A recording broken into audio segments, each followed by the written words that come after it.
done. Hello, everyone.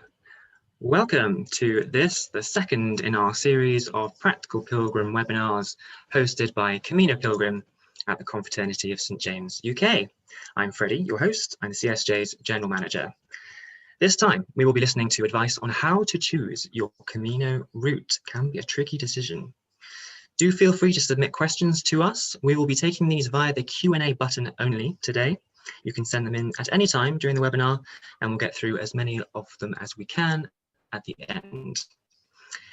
Those of you that saw our first webinar will already know today's speakers. Johnnie Walker and Angelika Schneider join us once again to lend us their expertise garnered from many years pilgrimaging on various Camino routes. Johnnie, of course, a resident of Santiago and famed writer of guidebooks and spiritual companions, and Angelika, a veteran walker of pilgrim routes all over Western Europe, whose notes have been used for multiple CSJ guidebooks.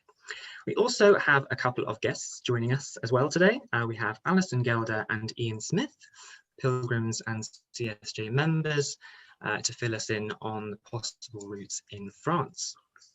As with the last time, we'll be here for about an hour, possibly a bit longer, depending on questions. Without further ado, I'll hand over to Mr. Johnnie Walker. Thanks very much, Freddie. Hello, everybody.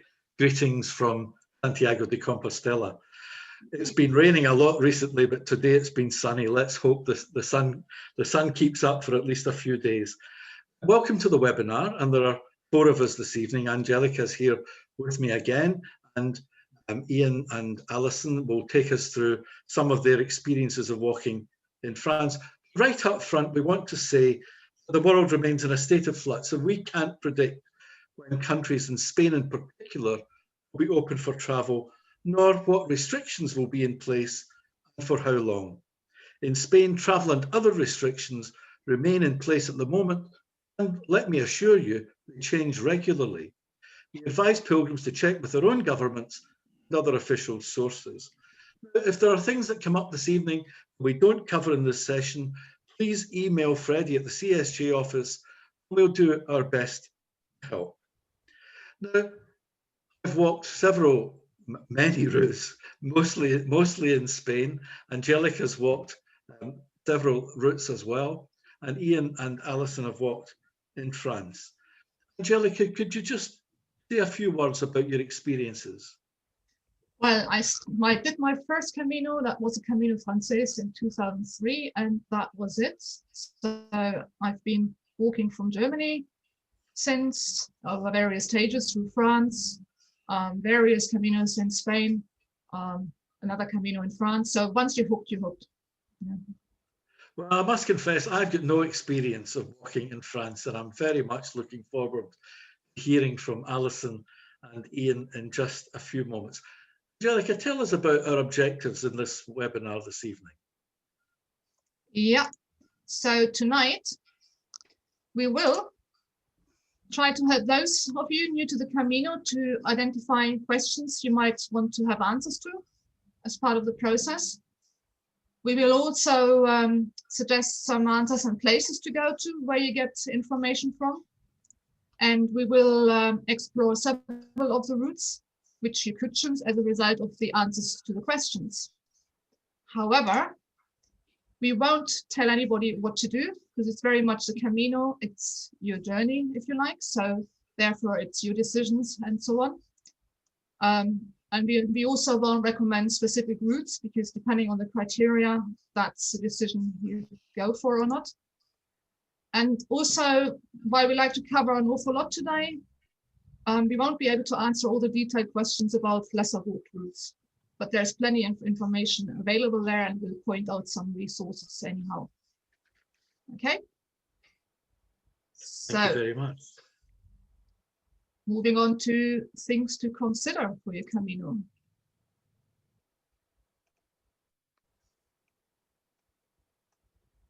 I think one of the foremost and really important things to remember is there are no rules. There is no rule that says you must walk the Camino Frances or any other route. There's no rule that says you must set up from your home. You must walk X, Y, Z. So that's probably the foremost important thing, right? But you know, as I was thinking about my first Camino and I joined the CSJ and I was reading on the internet and all the rest of it, I kept thinking there was somebody in charge of the Camino, like there was a governing body that had a set of rules. Of course, I was astonished, and many new pilgrims are astonished to find there's no one in charge, that the Camino routes are historic routes, the authentic ones, and they're looked after by groups of volunteers and by the local authorities in the areas through which they pass. And there are no Camino police. No one's going to jump out from a bush and say, you don't have enough in your rucksack, or you're not doing this right, or whatever. And that was a great discovery for me. There are no rules. Yeah, and also what time you want to go, what time of year, and so on. Nobody's saying you've got to start on this date or that date. So it's all up to decision making, really. Okay.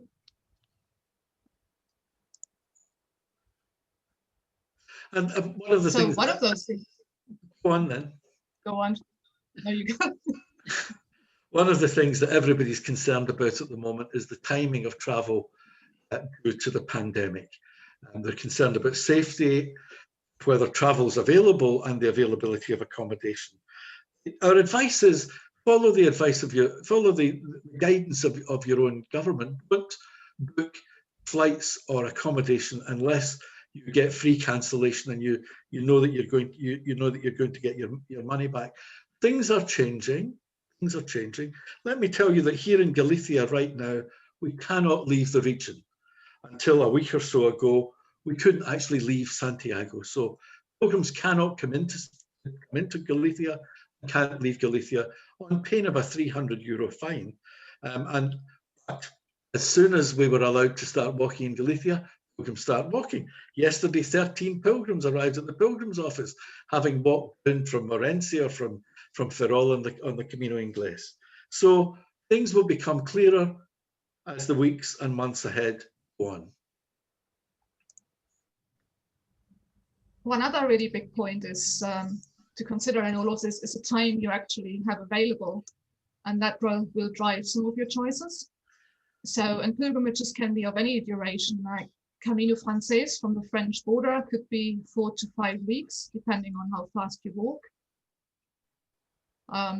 From Leon, it would be about 2 weeks, or from Sarria, 1 week. And then the Portuguese, like if you were going to start from Lisbon, probably about 4 to 5 weeks to Santiago, and Oporto, about 2 weeks. And then the 5 days from Valença, 2 weeks from the Portuguese border into Santiago. Or how about the Camino Inglés? It's 1 week. So all these things play into the decision-making process. And I think it's important that people are realistic about the time they've got available to do it. Don't, I used to, as a volunteer, write Compostelas in the Pilgrims office, and there were people who had walked from Sarria in 3 days, in 4 days, and they were limping in with blisters and shin splints and all the rest of it. Give yourself time. And, if you've got a month, great. If you feel you can't walk from Saint-Jean-Pied-de-Port to Santiago in the 30 days you've got available because it will take 34 or 35 days, then start in Pamplona or somewhere further along the route. There's no rush, is the message.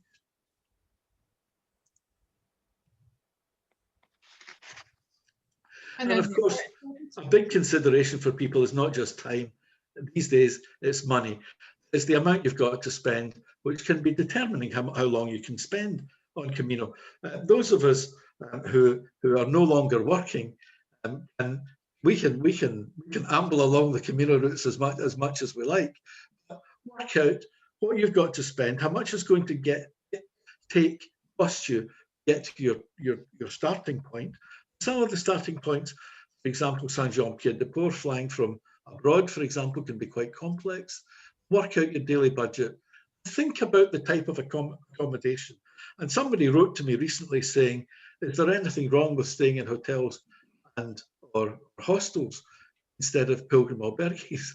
No, remember the first point, there's no rules and there's no police. You decide what you want to do. And there's a variety, and all of the routes, there's a variety of accommodation.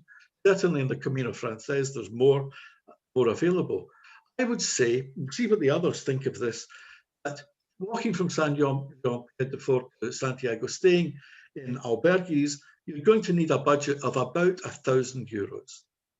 And if you're staying in albergues these days are costing between €8, confirmed in the municipal albergues here in Galicia, €8 at the moment. It's gone up a bit in private albergues, €8 to €15 for a night in an albergue. And if you're staying in hotels, well, the sky's the limit. But if you're staying in simple hostels, I would say your budget for the full Camino Frances from San Jean de Port would be about €2,000. It also depends a little on the route and the country. I think in France, if I remember correctly, it can be quite a lot, or it can be somewhat more expensive. Yeah, it's much more expensive in France than it is in Spain. Yeah, because you don't all What percentage more would you say, Alison? A third more? At least a third more, because there aren't the cheap pilgrim menus and things like that in France. But you can camp, so that's the difference. And we ask people to think about whether getting the Compostela, the certificate awarded to pilgrims who walk at least 100 kilometres or cycle at least 200 kilometres from a point to Santiago. It's not cumulative, so you can't just walk any 100 kilometres or cycle any 200 kilometres. It's got to be continuously into Santiago. We ask you to think about whether that's important. If it's not important, you might decide to walk part of a route in another part of France or Spain, and then eventually put it all together to arrive in Santiago. So for your first Camino, is getting the Compostela vitally important? If it is, then you need to pick a route with a starting point beyond 100 kilometres if you're walking, beyond 200 kilometres if you're cycling. And then there are all the other personal considerations to take into account, like, for example, how fit you are generally. So if you hardly any do any walking or anything, then it takes a bit longer perhaps to cover a route, or you might want to start with a shorter route. You might want to consider luggage transport. So that's not as freely available on some of the lesser known routes. Do you want to take a group of young people or even take your kids with you? Now that will drive your choices. You need a good infrastructure so you can do shorter days perhaps. Or otherwise you might want a Camino where you don't meet too many other pilgrims. You want time to in tune with nature or whatever you want to call it, or probably talk more to local people. So that means a totally different choice. But also that might mean, oh, it would be quite good to have a little bit of Spanish at least, or French in any case, to be able to talk more with local people and make reservations. So all these criteria are really something to play through. Is there any else you can think of, John? I think it's also true on most routes. You can decide yourself that you want to walk on your own. I prefer walking on my own for quite a lot of the day. But I also enjoy walking with other people and meeting other pilgrims. You know, my first Camino was the Via de la Plata, but we'll come to it later on. And I walked in January. I started on the 2nd of January. I never met another pilgrim for 3 weeks. I never spoke English for 3 weeks. And I couldn't speak Spanish. I was working with a little phrase book, writing down in Spanish, where are the yellow arrows, and showing it to people. Because if I tried to speak Spanish, I had no idea what I was saying to them. So it's a consideration. But if you do want a solitary route, then some of the southern routes coming up from the Via de la Plata, bits of the Camino del Norte, the Camino Primitivo, at times of the year, you will be on your own for substantial parts. There are other routes, the Camino Portuguese these days, Camino Frances, probably at any time of the year, apart from in the middle of a pandemic when there are restrictions, any time of the year, you just sit down and within 10 or 15 minutes, another pilgrim will pass by. John, you mentioned you walked your first Camino in January, and actually that's a really good consideration, the time of year, because some of the routes can be more challenging than others, depending on the time of year. And I'm thinking back now, France and south of Spain or central Spain can be really hot in July, August. Or it could be difficult, like in France in July, August, to get accommodation potentially, as it's holiday season, if I remember correctly. Yeah, that's right. Yeah, it can be very challenging when there are a lot of tourists. Yeah, or it could be a lot of people can't do anything about the time they've got available. Their boss says your holidays are going to be then, and that determines it. But if you can, I think thinking about the time of the year is quite a crucial question. You know, can you tolerate walking in the rain? If you're coming anywhere near Galicia beyond October, November, then odds are you're going to get rain. In saying that, I've had to buy sunscreen walking at that time of the year. And I'm Scottish. I really don't like walking in the rain, and I realise that's a bit of a traitorous thing to say. I really don't like walking in the year, so I carefully choose when I'm going to walk. Now, not everybody can do that, but if you're prepared for it and you know what to expect, then it's half the battle. Or if you want to walk a complete route, like, for example, a traditional starting point to Santiago, like St. John Pied-de-Port. So that would then mean 4 to 5 weeks, or a route like in France from Le Puy to St. John or to Santiago. So that then will determine your time frame and all the other preparations to go with it, and your budget and so on. And of course, the Camino Inglés is one of the most historic routes for pilgrims from Ireland and England and the northern European countries arrive by boat. And records are there showing the boats that arrived, the pilgrims that were on them, and they walked down from Coruña for 3 days. And of course, nowadays you can get a Compostela. Although A Coruña is only 75 kilometers from Santiago, you can get a Compostela if you walk at least 25 kilometers and have the stamps to show on a credential in your own country, and then walk from A Coruña, imagining you get off the boat, then you'll get a Compostela. So is starting from a traditional starting point to Santiago important? Something to think about.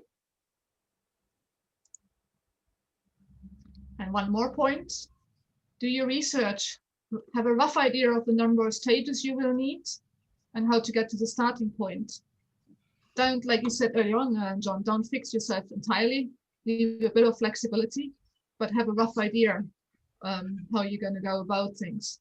And for a future webinar, the CSJ is preparing a webinar on the resources available to pilgrims, and we'd recommend that you sign up for that.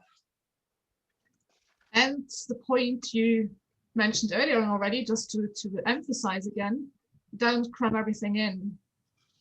Well, do you know, I'm my own worst enemy. I give people this advice and I don't always take it myself. But the truth of the matter is, in the Middle Ages, these pilgrimages were once in a lifetime experiences.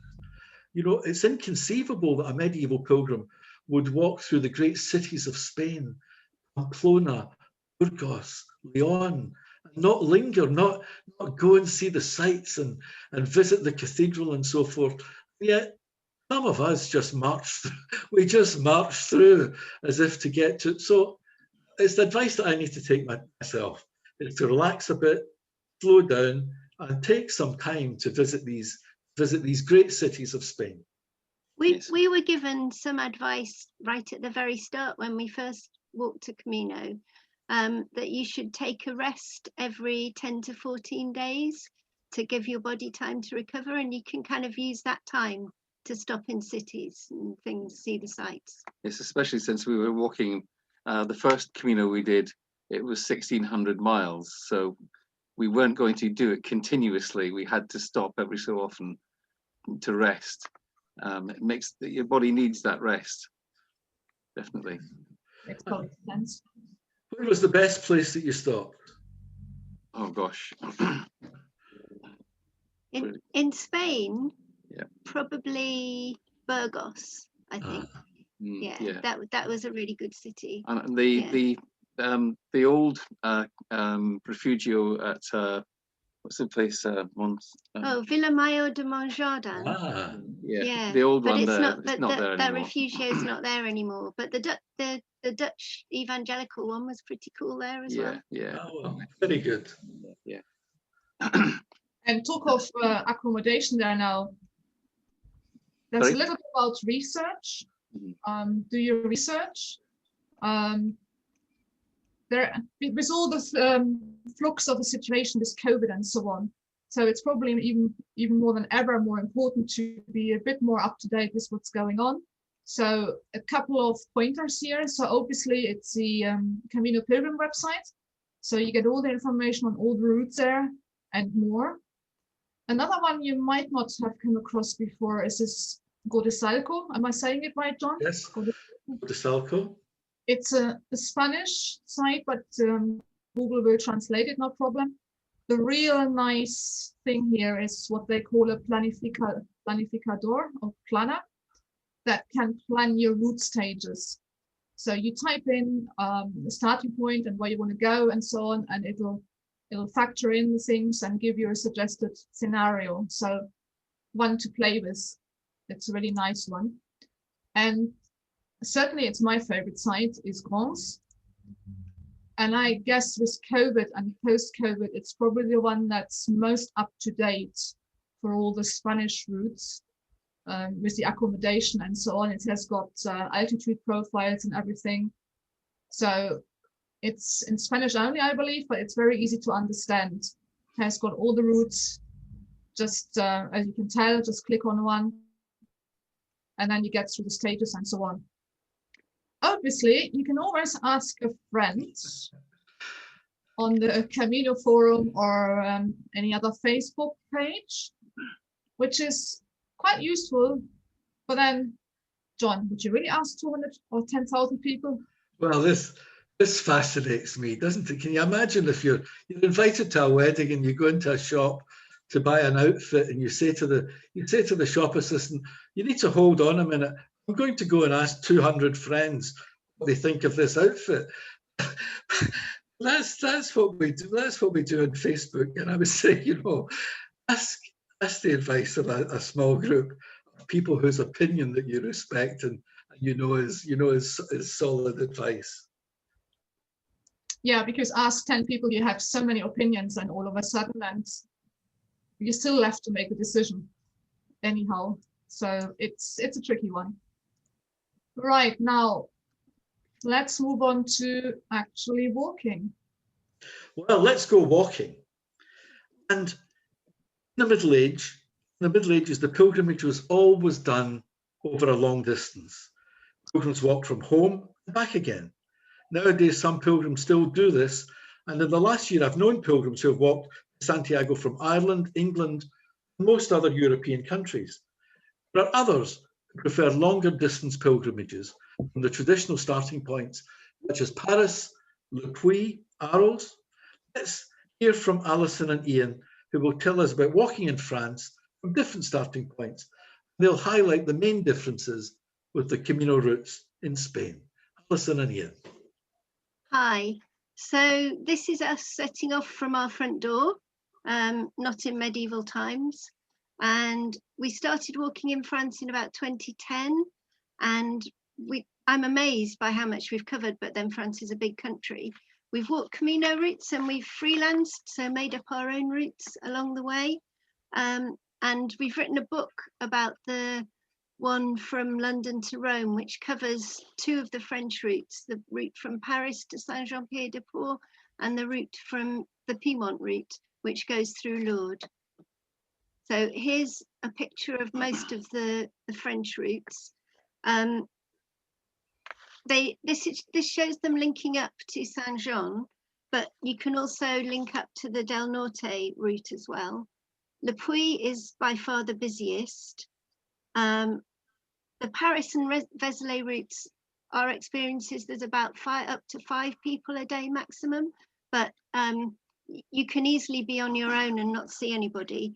The Piedmont route, we walked in the opposite direction, and we found that that was really good because every day between about 11 and 1, we'd meet other pilgrims going in the other direction and stop and have a chat.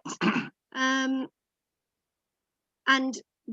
most of the French routes join together before Saint-Jean, so you can get a flavour of what it's going to be like in Spain and how many people there'll be on the road there. Okay, I'm Ian, and I just want to take you through some of the differences and some of the characteristics of walking in France.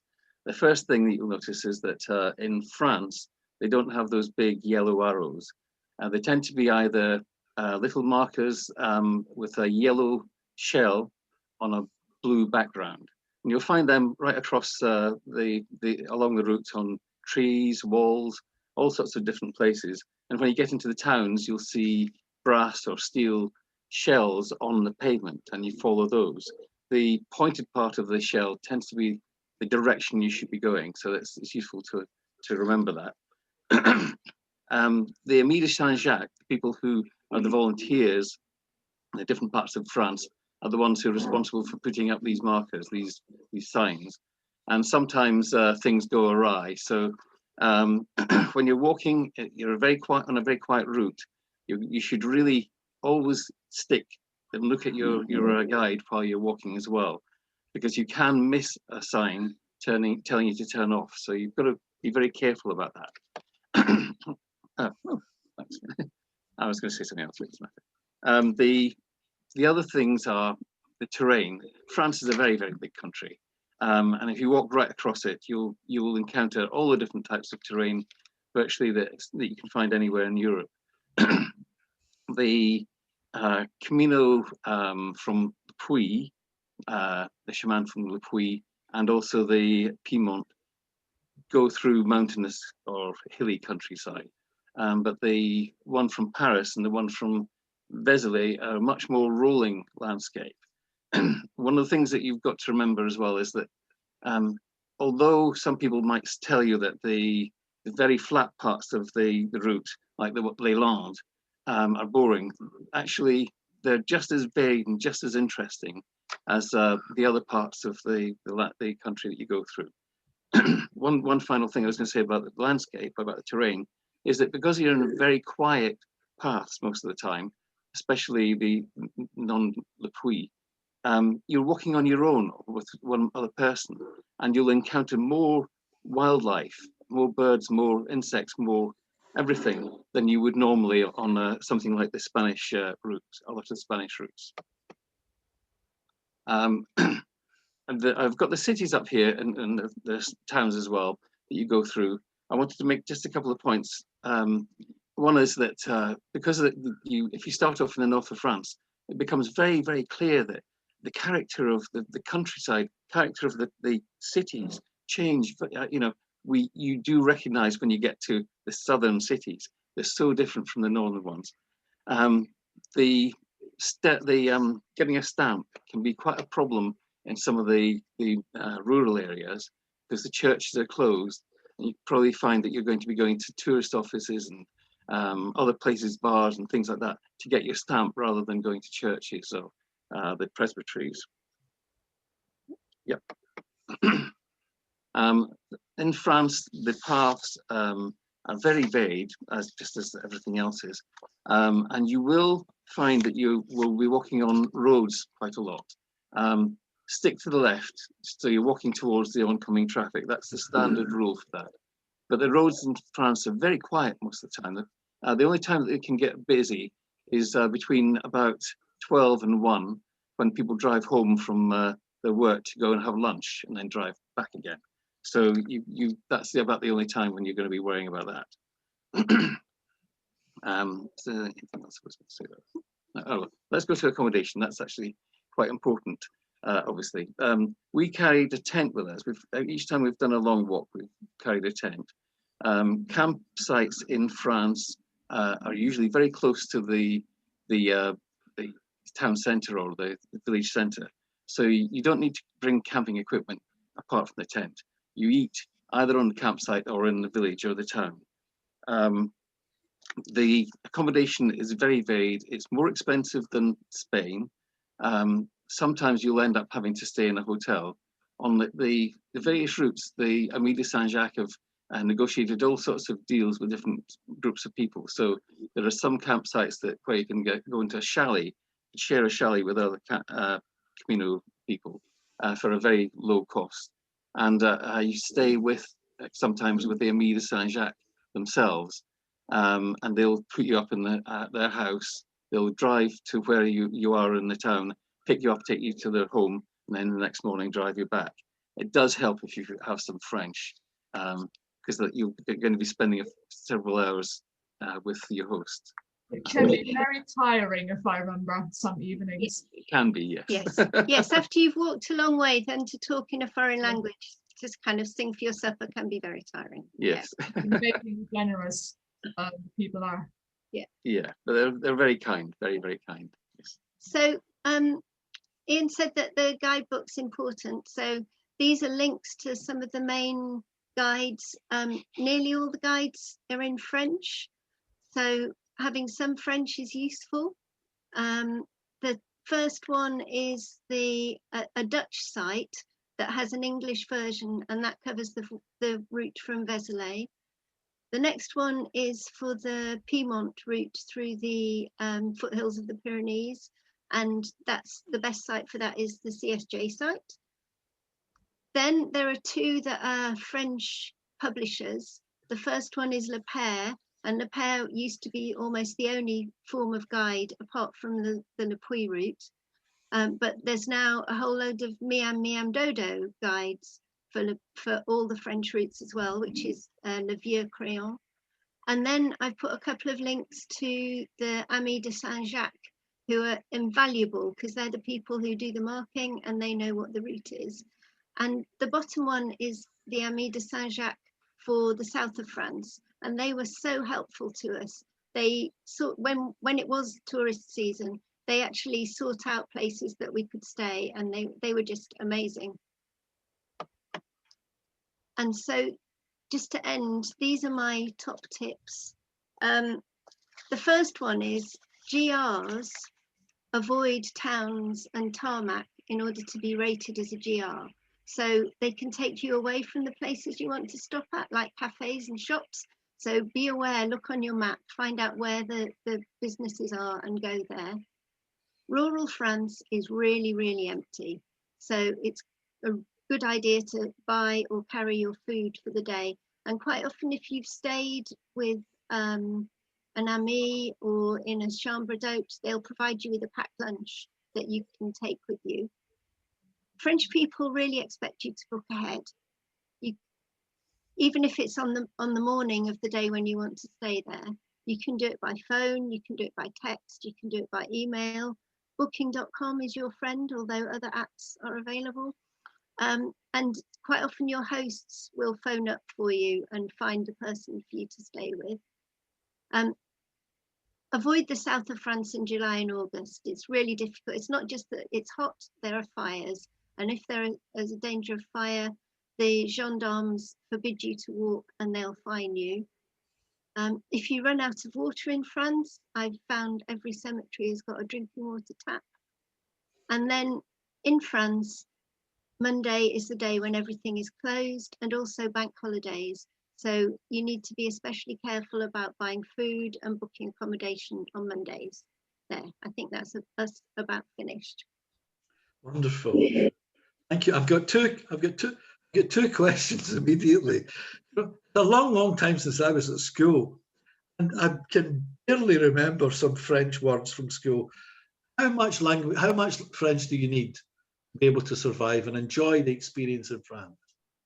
So you don't actually need a huge amount. You can get by with kind of Google Translate and a phrase book, because you're not seeing a lot of you're seeing a lot of different people, but you're telling them the same story over and over again. Yes.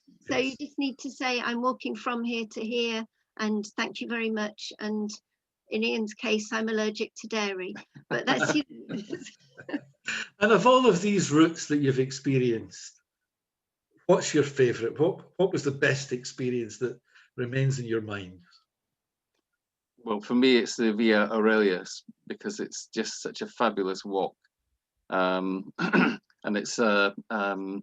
it touches the sea as well as mountains and absolutely glorious places, and the people are extremely friendly.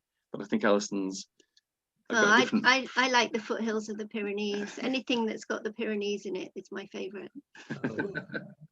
Alison and Ian, thank you very much for sharing with us and for the time you put into preparation. And you've walked through France and you've taken us now to the border with Spain.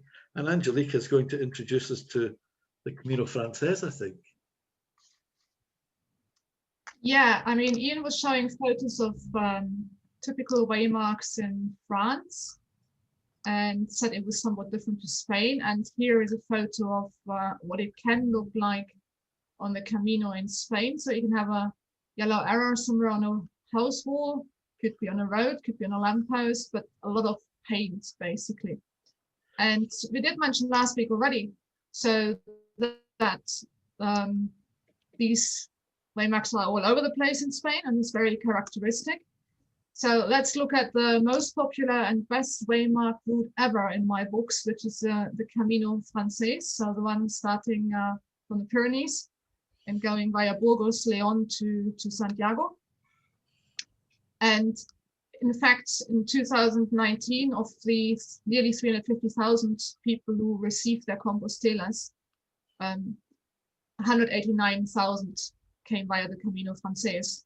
That doesn't mean they came from the Pyrenees, but they were on that route. And hence, pre-end of COVID, there shouldn't be any problem with accommodation. And John, you walked it actually last year during COVID, or a break from COVID. And there should be no problem also post-COVID, as it's one of the busiest routes. Okay. So, John, you want me to just go for it? Yes, please.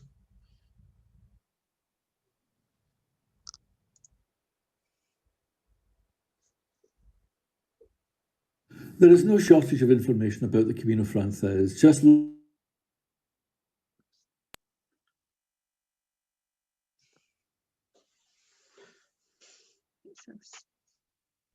look at the thousands of books published, what the terrain is like, and some of the main characteristics of it. I always think that too much planning might mean less adventure. In the Middle Ages, there were no transport systems as there are today. Pilgrims traditionally set out from their own homes. Some still do that. In order to plan your journey to begin the Camino, you need to decide where to start. Nowadays, people talk about Saint-Jean-Pied-de-Port on the border with France and Spain as the start. This was never the customary starting point for medieval pilgrims, but it has become so in modern times, particularly for non-Spanish pilgrims. There is no obligatory starting point. Where you start depends entirely on you and the time you have available. Also, you don't have to travel the Camino in one continuous pilgrimage. Many people make the journey in sections over time. Therefore, you can start in Saint-Jean-Pied-de-Port with 4 or 5 weeks walking to Santiago, or in Roncesvalles, or Pamplona, or start in Leon, 2 weeks walking to Santiago, or much nearer to the city in Ocebrairo or Sarria, 1 week walking to Santiago. If you start in Sarria, you may notice an increase in the number of pilgrims, but the choice is yours. What's the terrain like? Geographically, the Camino can be roughly divided into 5 sections. First, the route crosses the Pyrenees and then descends through woodlands to Pamplona. Then, varied and beautiful sections cross western Navarra and La Rioja. They are partly wooded, partly agriculture, with some hills to cross. Then between Burgos and Astorga, the route is on the Meseta, the high plains of Castile, undulating arable fields at 800 or 900 metres above sea level. There is little shade and it's hot, dusty and arid in summer, but cold in the winter. After Astorga, the Camino crosses the Montes de Leon and passes the highest point at the Cruz de Ferro, followed by the fertile plain of El Bierzo. Then the route climbs up to Ocebrairo and enters the final section, Galicia, a verdant land in total contrast to the Meseta. The mild Atlantic climate is akin to Western Britain or Ireland. The two mountain ranges rise to 1,500 metres, and they may be snowbound in winter months and can be subject to bad weather at any time. Most of the Camino is on tracks that present little difficulty. While some of the mountain sections are steep, there's no real mountaineering involved. The main characteristics of the route is very well signed. You won't get lost. And as this slide indicates, there is accommodation of all kinds. Albergues are so frequently located, some people walk and stop when they get tired. This really only works if using albergues. If using hotels or hostels, it's best to book a few days in advance. As well as the magnificent architecture and scenery you will see, you will also experience great fellowship with other pilgrims. You'll make friends for life. And of course, at the end is the jubilant arrival into Santiago.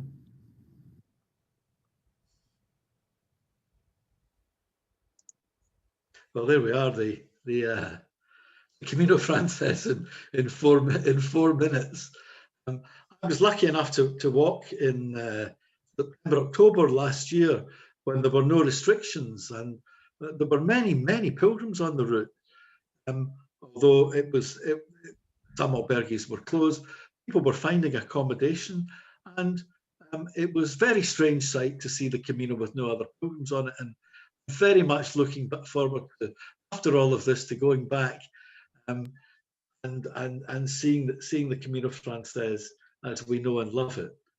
Ian and Alison, you've walked from San Jean Pied de Port to Santiago, I think, as well, haven't you? Yes, more than once. Yeah. And good memories of that. Oh, fantastic! Yes, yes. I was going to say one of my other favourite places on the Frances is La Faba, just before Sobrero. Just going up the hill. Yeah, and I think that's a wonderful place to stop. Beautiful hamlet, lovely. Yeah. Well, we need to move on and look now at the Portuguese Central Route. Right, so we have the Camino Portuguese, which is probably the second most popular route these days. In fact, it's actually one I haven't walked yet. Yeah. So the main route runs from Lisbon via Porto to Santiago, which is about just under 400 miles. It would take about a month. Or from the shorter stretch from Porto to Santiago in 2 weeks. Yeah. Just a thought on the Camino Portuguese and COVID. So currently the state is like that might be best not to walk from Lisbon to Porto because there might be problems with accommodation, although of course this will improve over time. And the majority normally walks from Porto. So we then have the Portuguese Central, which is the next one we would like to show you. So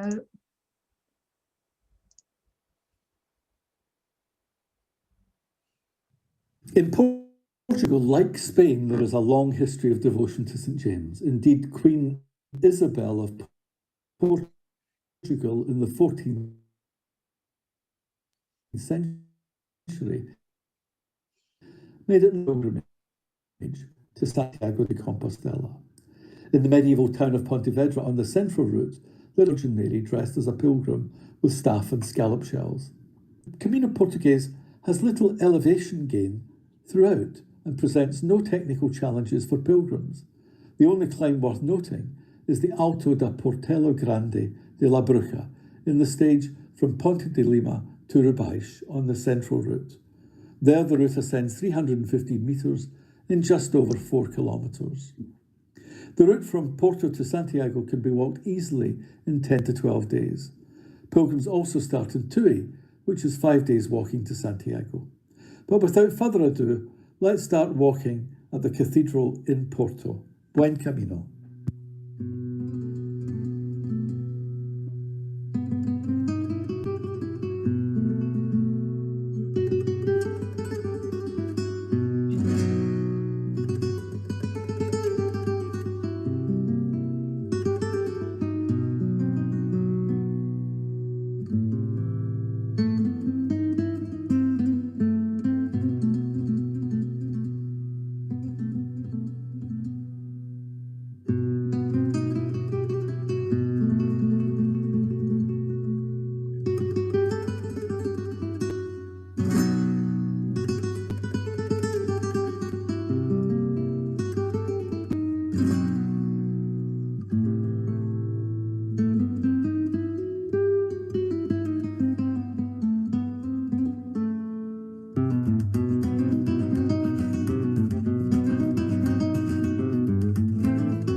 It's one of your favorite routes, John, right?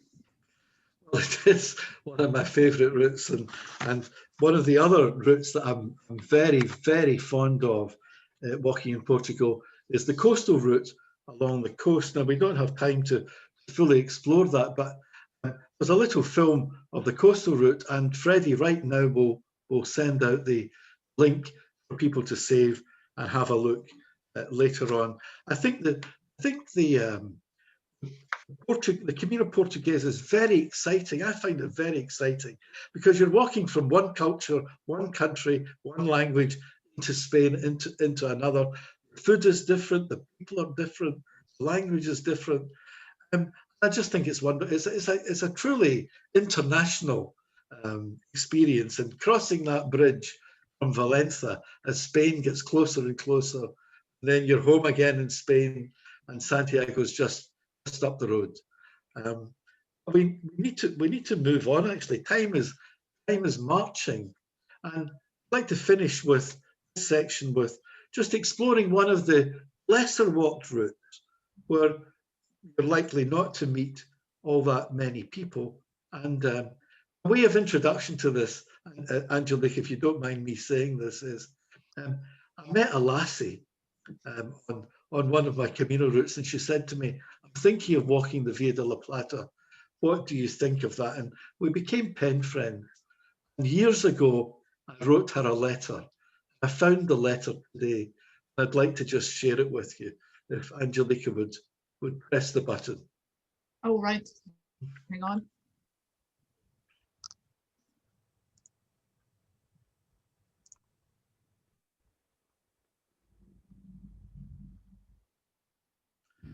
Many good things will happen to you, Lillian, as you give yourself to the Camino. The Via de la Plata starts magically in Seville. It has a huge cathedral which dominates the centre. Nearby, set in a splendid park, there is a very beautiful Plaza España, which looks almost like Venice. Seville is known for its networks of narrow streets, particularly the Barrio Santa Cruz. It is also just a few kilometres from Jerez, home of the world's finest sherry producers. In the dozens of tapas bars, sherries both dry and sweet are served. I love them both. Try the dry white manzanilla served ice cold, or the sweet sherry often served after dinner if you have time. Go and see the romantic and exotic flamenco, which has its home in Seville. The route starts outside the cathedral, and soon you will pass the Roman ruins at Italica. These herald some of the finest ruins you will see on your way north. After that, you will look back at the steep ascent just before you cross the mountain to Castel Blanco de los Arroyos and wonder at the distance you have travelled. Then look forward to see the town to which you will descend. This is an experience with which you will become very familiar in the days ahead. On to Monasterio, then Zafra, where you can have coffee in the Parador, a converted castle. You will see the Roman town of Merida from a long way off. Cross the bridge where I met the angel Anna. I cannot guarantee she will still be there when you arrive. As you leave, you will pass Roman ruins which mark the way to Cáceres, a beautiful hilltop medieval town. The scenery is fabulous, like walking on top of the world. Man-made lakes, sunken villages, wildflowers everywhere. See the cistus plants and rub their leaves and smell incense as if in church. Walk under the huge, lonely Roman arch at Capara. And keep on until you are ascending past the Pico de Dueña on the road to Baños de Montemayor. If someone told you you were in Switzerland, you may very well believe them. Keep on the road, and soon you will reach the university town of Salamanca. See the most beautiful plaza in all of Spain. Then on to Zamora. Forward you will go. You will see gorgeous scenery, past lakes with ruins, the silence. It can be like heaven. Then to Orense with its thermal pool. At this point I had walked 900 kilometres, so when I saw a sign advertising a leg massage, I just gave myself to the serendipity. Then only 3 days to Santiago, punctuated with a visit to the monastery at Osairo, where Graham Greene spent many happy days.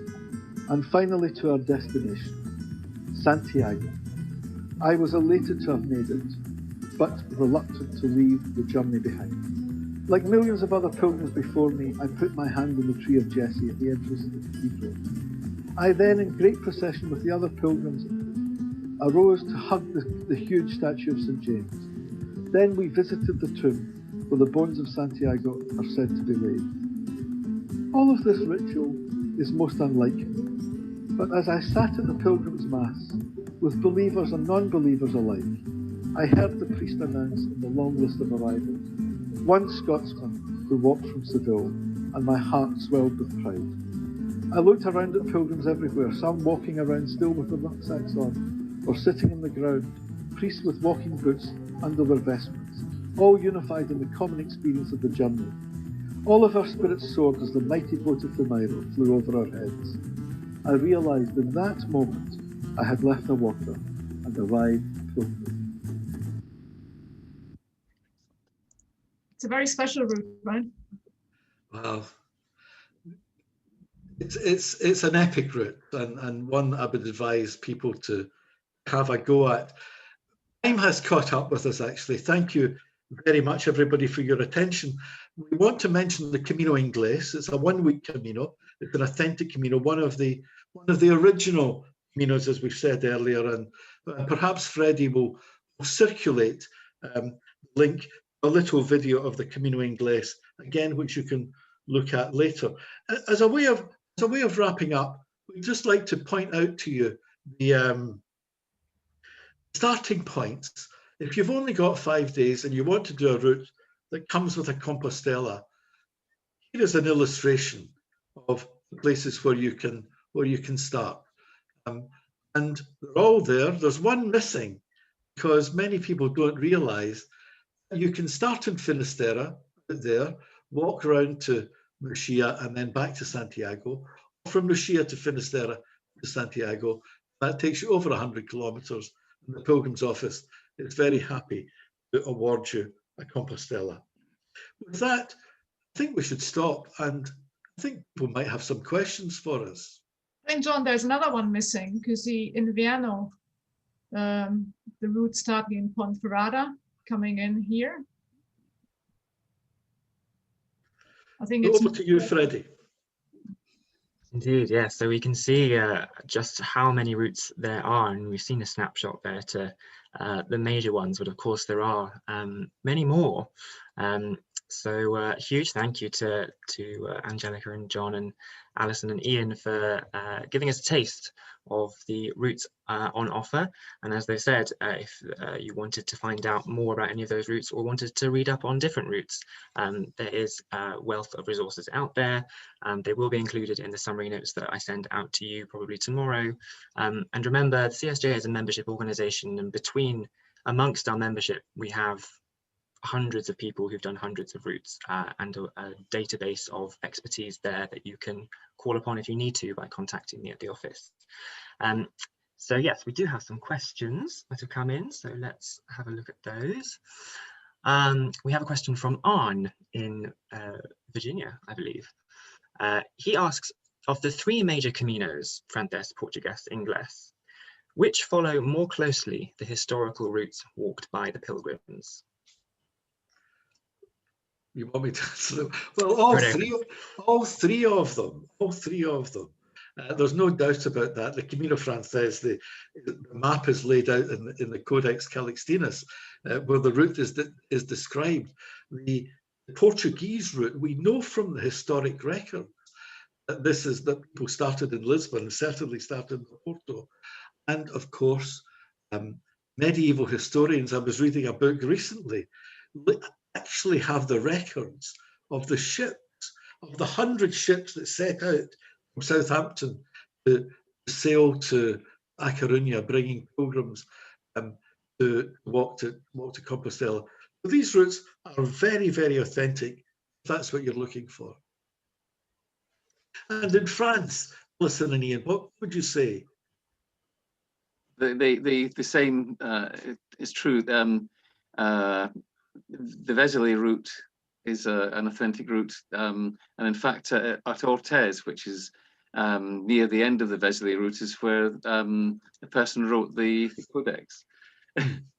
Yeah, and the Paris tour route is very much following the original route, as is, and in fact, some of the British people who went on the Camino sailed to Bordeaux, and then took the route from Bordeaux down to Saint-Jean and over the Pyrenees. So yeah, and Le Puy's one of the other routes, historic routes in France. That's why they've got the international stamp on them. You know, the what's it called? They're all sites of historical importance. Oh, UNESCO World UNESCO, that's it, yeah. On the topic of French routes, a question from Angela Bailey. She asks, which of the French routes did Ian say is the busiest? Le Puy. Definitely Le Puy. Yeah, yeah. The vast majority of pilgrims that walk through France go from Le Puy. I think Arles is becoming a bit more popular than it was before. And that's quite an interesting route because you go through the south of France and then over the Pyrenees much earlier and then through Spain. And it's a spectacular route as well. I think probably the route from Mont Saint-Michel and some of the coastal routes in the west of France are the quietest, least used, but also they've got less accommodation and less established infrastructure. And the other problem is that I think you can do some baggage carrying on the Le Puy route, but it's much harder on the other routes. You basically have to hire a taxi if you want to do that. So you should walk in a group and then you can hire a taxi to get your bags all to the next place. That would be my advice. We have a couple of questions along similar lines, and they involve any indication that you can advise us of when and if the pilgrim hostels in Spain will reopen. Well, from last Friday, from the 12th, the regional authority, the regional government announced that the public albergues can open. Now, many of them haven't opened because there are literally no pilgrims. A handful of pilgrims are walking. I was speaking to John Brierley and to Michael the Wise Pilgrim just in the last few days, and they tell me, as they've been researching to update their guidebook, while some albergues have closed, others are opening. And that in many ways, the albergue network, certainly from Sarria and beyond, remains intact. And the word that they've been speaking to albergue owners, the albergue operators, and it's like our own two albergues, the CSJ's albergues in Rabanal del Camino and Miraz. We will open when we can open them. We will open them when people can travel and we can get hospital errors to them and so forth. So I'm very confident that as everything settles down, when albergues can open, they will open. Isn't it also therefore that the Gronse site is the best one to use because they're fairly up to date? Well, there's great competition amongst guide writers to update guides, but I do find the Gronse website that's continually updated, and thousands of Spanish people use it, and they send in updates from all over the place. So it's highly recommended. We have a practical based question from Danny. He asks, should you take paper money or a Visa card? Both. Take both. Definitely both. How much money would you take? Cash?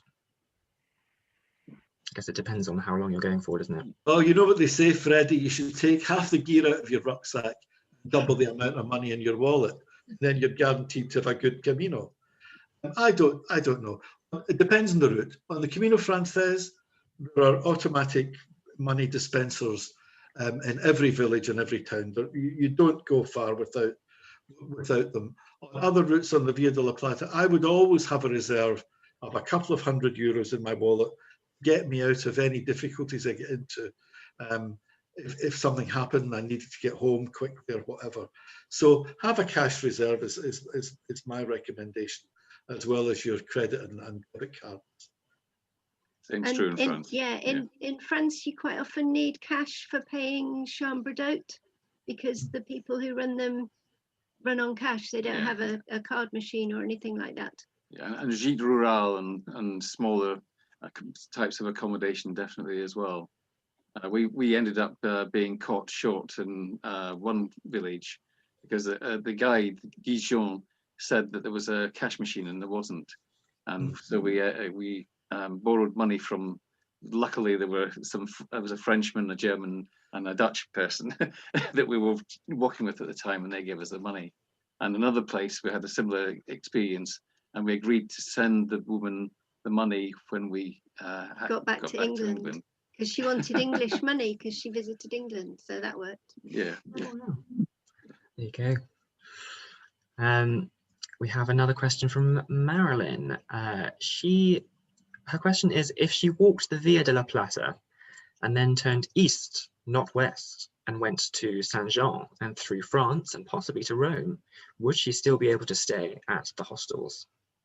I've actually met people coming back from routes, and it was never a problem. Yeah.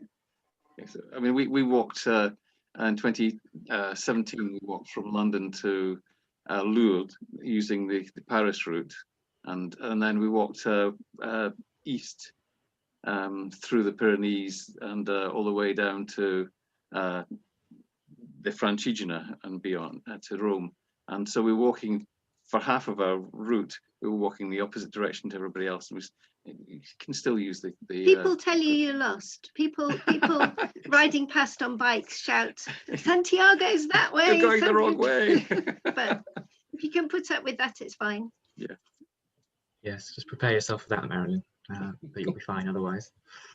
Anonymous person has asked if there is a book available for the Camino Frances route. Yes, there are many. Obviously, atypical year in that there are updates coming out for 2021, but obviously they are subject to the accommodation situation and what opens and what doesn't. But we can include a list of recommended books like the John Brierley series that John mentioned just now. We have a whole host of books to different routes in the CSJ shop, so do check that out as well, but we'll include that in the summary notes. I think we've got time for maybe 2 more questions. Walking from Santiago to Finisterre, how does the Compostela operate for this route? Do you bring a spare one with you, or use an old partially used one, or buy a new one in Santiago, and do you get it stamped at Finisterre? I think it might be the credential rather than the Compostela, yeah. I've used the existing one in the past, so the one I had. Doesn't matter. It doesn't matter. If you've got space in your existing credential, use that. If you've run out of space or you want to keep it as a special reminder of the route that you've just walked, get another credential at the tourist office in Santiago or in the Pilgrims office. The people in Finisterre will be very happy to stamp it as long as you've got stamps along the way.